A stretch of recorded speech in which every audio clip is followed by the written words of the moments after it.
নমস্কাৰ পৰম শ্ৰদ্ধাৰ শিক্ষাগুৰু ছাৰ বাইদেউসকল শিক্ষা সেতু পোৰ্টেলত ড্ৰপবক্সৰ পৰা ছাত্ৰ ছাত্ৰীসকলক আপোনাৰ নিজৰ বিদ্যালয়ত কেনেধৰণে আপোনালোকে এড কৰিব আৰু বিদ্যালয়ৰ ছাত্ৰ ছাত্ৰীসকলক আপোনালোকে কেনেধৰণে প্ৰমোশ্যন কৰিব আজি এই ভিডিঅ'টোৰ যোগেদি মই সম্পূৰ্ণ প্ৰচেছ দেখাবলগীয়া আছোঁ অৰ্থাৎ ৰাজ্যৰ যিকোনো স্কুলৰ পৰা যদি ষ্টুডেণ্ট আহিছে আপুনি কেনেধৰণে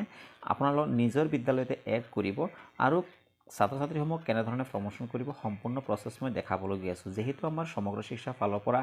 এখন বিশেষ লেটাৰ আহিছে যে 31 মাৰ্চৰ ভিতৰত প্ৰতিখন বিদ্যালয়ে প্ৰমোশ্যন ড্ৰপবক্স ষ্টুডেণ্টসমূহক এড কৰা কাম সম্পূৰ্ণ কৰিব লাগিব আৰু 1 এপ্ৰিলৰ পৰা প্ৰতিটো ষ্টুডেণ্টক এটেণ্ডেঞ্চ দিব লাগিব গতিকে ছাৰ বাইদেউসকল আজিৰ এই ভিডিঅ'টোৰ যোগেদি মই সম্পূৰ্ণ প্ৰচেছ আপোনালোকক দেখাবলগীয়া আছোঁ তেনেহ'লে বলক আমি মোবাইল স্ক্ৰীণতে গোটেইখিনি প্ৰচেছ ছাৰ বাইদেউসকল আপোনালোকে যদি ইউটিউব চেনেলত প্ৰথমবাৰৰ বাবে আহিছে তেন্তে আপোনালোকে চেনেলটো ছাবস্ক্ৰাইব কৰি ল'ব আৰু কাষতে থকা বেল আইকন প্ৰেছ কৰি অলপ ক্লিক কৰি দিব তেন্তে বলক আমি মোবাইল স্ক্ৰীণতে গোটেইখিনি কথা চাই লওঁ ছাৰ বাইদেউসকল আপোনালোকে যিকোনো এটা ব্ৰাউজাৰত যাব ক্ৰোম ব্ৰাউজাৰ বা গুগলত যোৱাৰ পাছত আপোনালোকে ইয়াতে চাৰ্চ কৰিব আৰু লিখিব shikshasetu.assam.gov.in আপোনালোকে যোনটো লিংক দেখা পাইছে এই লিংকটোত আপোনালোকে ক্লিক কৰি দিব ইয়াতে ক্লিক কৰাৰ পাছত আপোনালোকে এনেধৰণে লগইন অপশ্যন দেখা পাব আৰু আপোনালোকে নিজৰ বিদ্যালয়ৰ ইউডিএছ কোডটো দি দিব পাছৱৰ্ড দি দিব ডিষ্ট্ৰিক্ট আৰু কেপচাটো দি দিব কেপচাটো দি পেলাই আপোনালোকে লগইনত ক্লিক কৰি দিব ক্লিক কৰাৰ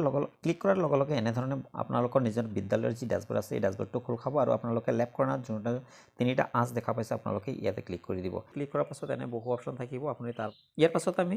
এনেধৰণৰ বহু অপশ্যন দেখা পাব যে school management teacher and staff student management এনেধৰণে বহুত অপশ্যন দেখা পাব যিহেতু যদি আমি প্ৰমোশ্যন কৰিব লগা হয় তেতিয়াহ'লে আমি যোনটো ষ্টুডেণ্ট মেনেজমেণ্ট অপশ্যনটো দেখা পাইছে আপোনালোকে এই অপশ্যনটোত আপোনালোকে ক্লিক কৰি দিব এই অপশ্যনটোত ক্লিক কৰাৰ পৰা এনেধৰণে আপোনালোকে দেখা পাব যে student listing add new student detail edit আপোনালোকে যোনটো প্ৰমোশ্যন অৰ ৰিপিটাৰ যোনটো অপশ্যন দেখা পাইছে এই অপশ্যনটোত আপোনালোকে ক্লিক কৰি দিব এই অপশ্যনটোত ক্লিক কৰাৰ লগে লগে অকণমান ৱেইট কৰিব অকণমান ৱেইট কৰাৰ পাছত আপোনাৰ বিদ্যালয়ত যি ষ্টুডেণ্ট ক্লাছসমূহ আছে গোটেইখিনি ক্লাছ দেখা পাব আৰু আপোনালোকে যিহেতু আমি ক্লাছ 5 অৰ্থাৎ এল পি স্কুলৰ ক্ষেত্ৰত আমি ক্লাছ 5 ষ্টুডেণ্ট আমি চিলেক্ট কৰিব লাগিব ক্লাছ 5টো চিলেক্ট কৰাৰ পাছত আপোনালোকে এইটো চিলেক্ট কৰি আমি এই ক্লাছ 5ৰ ষ্টুডেণ্টখিনি আমি ড্ৰপবক্সত দিব লাগিব ড্ৰপবক্সৰ পৰা ক্লিক কৰাৰ লগে লগে এনে ছেভ চেঞ্জ যোনটো অপশ্যন দেখা পাইছে এই ছেভ চেঞ্জত আমি ক্লিক কৰিব লাগিব ছেভ চেঞ্জত ক্লিক কৰাৰ লগে লগে এইফালে চাওক ছাকচেছফুল হৈ গৈছে অৰ্থাৎ ছেভ চেঞ্জ হৈ গৈছে অৰ্থাৎ ক্লাছ 5ৰ ষ্টুডেণ্টখিনি গোটেইখিনি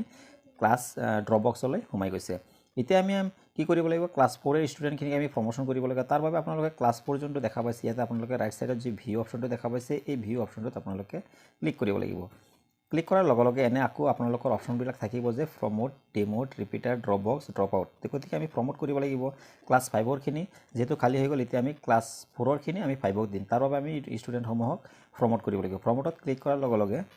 এনে অপশ্যন আহি যাব যে আমি কোনটো ক্লাছত প্ৰমোট কৰিব বিচাৰোঁ তাৰপিছত আমি চিলেক্ট কৰি দিম চিলেক্ট কৰাৰ লগে লগে ক্লাছ 5টো আমি চিলেক্ট কৰিম তাৰ ক্লাছ 5 চিলেক্ট কৰাৰ লগে লগে তেতিয়া আমি প্ৰমোট যোনটো অপশ্যন দেখা পাইছে আপোনালোকে এই প্ৰমোট অপশ্যনটোত আপোনালোকে চিলেক্ট কৰি দিব লাগিব প্ৰমোট অপশ্যনটো চিলেক্ট কৰাৰ লগে লগে এনেধৰণে ক্লাছ 4ৰখিনি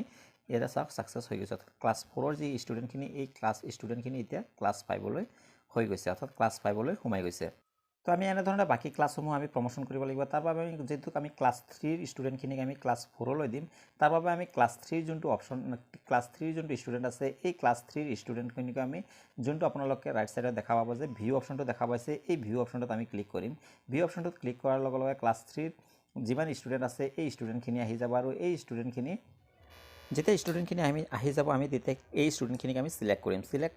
কৰাৰ পাছত আমি যিহেতু আমি এই ষ্টুডেণ্টখিনি ক্লাছ 4লৈ দিব লাগিব তাৰ বাবে আমি প্ৰমোট যোনটো অপশ্যন দেখা পাইছে ইয়াতে ক্লিক কৰিম ইয়াতে ক্লিক কৰাৰ পাছত ক্লাছটো চিলেক্ট কৰি দিম ক্লাছটো চিলেক্ট কৰি আমি প্ৰমোট অপশ্যনটোত আমি ক্লিক কৰি দিম প্ৰমোট অপশ্যন ক্লিক কৰাৰ লগে লগে এই ষ্টুডেণ্টখিনি ইয়াতে খালী হৈ গৈছে আৰু এইটো চাওক ছাকচেছ হৈ গৈছে অৰ্থাৎ ক্লাছ 4লৈ প্ৰমোশ্যন হৈ গৈছে তো ছাৰ বাইদেউসকল আপোনালোকে এনেধৰণে বাকী ক্লাছসমূহ আপোনালোকে প্ৰমোশ্যন কৰিব তো গতিকে এতিয়া আমি আহোঁ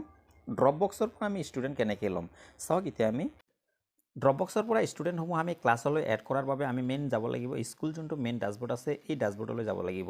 এই ডাছবৰ্ডত যোৱাৰ পাছত আপোনালোকে এনেধৰণৰ অপশ্যনবোৰ দেখা পাব এই অপশ্যনবোৰৰ ভিতৰত আমাৰ যোনটো ড্ৰপবক্স ষ্টুডেণ্টছ বুলি যোনটো অপশ্যন আছে আপোনালোকে নিশ্চয় দেখা পাইছে এই ড্ৰপবক্স ষ্টুডেণ্টছত আমি ক্লিক কৰিব লাগিব ড্ৰপবক্স ষ্টুডেণ্টছত ক্লিক কৰাৰ লগে লগে এইটো ক্লাষ্টাৰত যিমানখিনি স্কুল আছে এই স্কুলখিনি গোটেইখিনি দেখাই দিছে তো গতিকে আপোনালোকে এই যোনটো ধৰি লওক এই চিৰাপতকবি এল পি স্কুলৰ পৰা এটা ষ্টুডেণ্ট আহিছে গতিকে আমি এই স্কুলখনৰ ৰাইটলৈ আমি যাব লাগিব ৰাইট ছাইডত গৈ আমি যোনটো ভিউ অপশ্যন আছে আপোনালোকে এই ভিউ অপশ্যনটোত আপোনালোকে এনেধৰণে ক্লিক কৰিব ক্লিক কৰাৰ লগে লগে চাওক আপোনালোকে ক্লিক কৰাৰ লগে লগে এই স্কুলখনৰ যিমান ড্ৰপবক্স ষ্টুডেণ্ট আছে ড্ৰপবক্স ষ্টুডেণ্টসমূহ দেখাই দিব ধৰি লওক ৰশ্মিলি ইনটিপি যোনটো ষ্টুডেণ্ট আছে এই ষ্টুডেণ্টটো আমাৰ স্কুললৈ আহিছে গতিকে এই ষ্টুডেণ্টক আমি কি কৰিম আমি ষ্টুডেণ্টটো সিলেক্ট কৰি ল'ম সিলেক্ট কৰাৰ পাছত আমি ষ্টুডেণ্টটো কি কৰিব লাগে যদি আপোনালোকে দুটা ষ্টুডেণ্ট সিলেক্ট কৰিব লাগে তেতিয়াহ'লে আপোনালোকে দুটা সিলেক্ট কৰিব সিলেক্ট কৰাৰ পাছত আপোনালোকে কি কৰিব ফুল দ্য ষ্টুডেণ্টছ যোনটো অপশ্যন দেখা পাইছে আপোনালোকে এই ফুল দ্য ষ্টুডেণ্টছত আপোনালোকে ক্লিক কৰি দিব ক্লিক কৰাৰ লগে লগে এনে ধৰণৰ অপশ্যন আহিব যে আপুনি কোনটো ক্লাছত আপুনি সিলেক্ট কৰিব বিচাৰিছে তেতিয়াহ'লে আপুনি সেই ক্লাছটো সিলেক্ট কৰি দিব সিলেক্ট কৰাৰ পাছত আপোনালোকে ফুল দ্য ষ্টুডেণ্ট যোনটো অপশ্যন দেখা পাইছে সেই অপশ্যনটোত আপোনালোকে ক্লিক কৰি দিব অপশ্যনটোত ক্লিক কৰাৰ লগে লগে আপোনাৰ যোনটো ক্লাছত আপুনি এড কৰিব বিচাৰিছে সেই ক্লাছত এড হৈ যাব গতিকে এতিয়া আমি চাওঁ যে আমি এটা ক্লাষ্টাৰ হলে যদি আমি কাৰ্বি আংলঙৰ যিকোনো প্ৰান্তৰ পৰা যদি আমি ষ্টুডেণ্টসমূহ এড কৰিব লাগে তেতিয়াহ'লে আমি কি কৰিব লাগিব তাৰ বাবে আমি মেইন ড্যাশবৰ্ডলৈ আহিম ড্যাশবৰ্ডত অহাৰ পাছত আপোনালোকে আকৌ যোনটো অপশ্যন দেখা পাইছে ড্ৰপবক্স ষ্টুডেণ্ট বুলি সেই ড্ৰপবক্স ষ্টুডেণ্টত আপোনালোকে ক্লিক কৰি দিব ড্ৰপবক্স ষ্টুডেণ্টত ক্লিক কৰাৰ লগে লগে এনে ধৰণৰ অপশ্যন আহিব যে ইয়াৰটো দেখা পাইছে ডিষ্ট্ৰিক্ট কাৰ্বি আংলং ব্লক হাওৰাঘাট আপোনাৰ যোনটো ক্লাছ ষ্টুডেণ্টটো যোনটো ব্লকৰ পৰা বা যোনটো ক্লাষ্টাৰৰ পৰা আপুনি আনিব লাগে সেই ব্লকটো আৰু আপুনি ক্লাষ্টাৰ সিলেক্ট কৰি দিব যেনে এতিয়া আমি সিলেক্ট কৰি আছো যে যিকোনো এখন ঠাই আমি সিলেক্ট কৰি লওঁ সিলেক্ট কৰাৰ পাছত আমি ব্লকটো সিলেক্ট কৰি লম ব্লকটো সিলেক্ট কৰাৰ পাছত আমি এতিয়া ক্লাষ্টাৰটো সিলেক্ট কৰি দিম ক্লাষ্টাৰটো সিলেক্ট কৰাৰ পাছত আমি ধৰি লওক যিকোনো এখন বিদ্যালয়ৰ পৰা ধৰি লওক আমি দৈমালু এলপি স্কুলৰ পৰা এজন ষ্টুডেণ্ট আমি আমাৰ স্কুললৈ আনিব বিচাৰিছো তেতিয়া আমি দৈমালু এলপি স্কুলৰ যোনটো ভিউ অপশ্যন দেখা পাইছে অৰ্থাৎ এইখিনি হৈছে ড্ৰপবক্স ষ্টুডেণ্ট গতিকে আমি যোনটো ভিউ অপশ্যন দেখা পাইছে এই ভিউ অপশ্যনটোত আমি ক্লিক কৰি দিম ভিউ অপশ্যনটোত ক্লিক কৰাৰ লগে লগে এই স্কুলখনত যিমান ড্ৰপবক্স ষ্টুডেণ্ট আছে গোটেইখিনি ষ্টুডেণ্ট ইয়াতে শ্ব' কৰিব এতিয়া আমি ধৰি লওক যিকোনো এটা ষ্টুডেণ্টক আমি আমাৰ স্কুললৈ আনিব বিচাৰিছোঁ তেতিয়া আমি ষ্টুডেণ্টক আমি সিলেক্ট কৰিব লাগিব সিলেক্ট কৰাৰ পাছত আমি কি কৰিম জাষ্ট আপোনালোকে যোনটো অপশ্যন দেখা পাইছে ফুল দ্য ষ্টুডেণ্টছ এই অপশ্যনটোত আমি ক্লিক কৰিব লাগিব এই অপশ্যনটোত ক্লিক কৰাৰ লগে লগে আমি যোনটো আমি ক্লাছ সিলেক্ট কৰি দিব লাগিব ক্লাছ সিলেক্ট কৰাৰ পাছত আমি ফুল দ্য ষ্টুডেণ্টছত ক্লিক কৰিব লাগিব ফুল দ্য ষ্টুডেণ্টছত ক্লিক কৰাৰ লগে লগে আমি যোনটো ক্লাছত সিলেক্ট কৰিম সেইটো ক্লাছত সোমাই যাব তো ছাৰ বাইদেউসকল আশা কৰিছোঁ আপোনালোকে নিশ্চয় কথাখিনি বুজি পাইছে তো আপোনালোকে এনেধৰণে আপোনালোকৰ ড্ৰপবক্স ষ্টুডেণ্টসমূহ অৰ্থাৎ আপোনালোকে ক্লাছ 6ত বা আপোনালোকে যদি 9ত এড কৰিব বিচাৰিছে আপোনালোকে এনেধৰণে এড কৰিব পাৰিব তো ছাৰ বাইদেউসকল আপোনালোকে নিশ্চয় কথাখিনি বুজি পাইছে যে আপোনালোকে এনেধৰণে আপোনালোকে ড্ৰপবক্সৰ পৰা ষ্টুডেণ্টসমূহ এড কৰিব পাৰিব আৰু নিজৰ বিদ্যালয়ৰ ষ্টুডেণ্টসমূহ প্ৰমোশ্যন কৰিব আৰু ড্ৰপবক্সত ল'ব পাৰিব তো ছাৰ বাইদেউসকল শিক্ষা সেতু সম্পৰ্কে যিকোনো আপোনালোকে আপডেটৰ বাবে চেনেলটো ছাবস্ক্ৰাইব কৰি ল'ব কিয়নো আপোনালোকে আগন্তুক যিহেতু আমাৰ ইলেকশ্যন ডিউটি হ'বলগীয়া আছে গতিকে বা ইলেকশ্যন ট্ৰেইনিং হ'বলগীয়া আছে ইলেকশ্যন ট্ৰেইনিঙৰ বাবে আপোনালোকে কেনেধৰণে শিক্ষা সেতু ছুটি ল'ব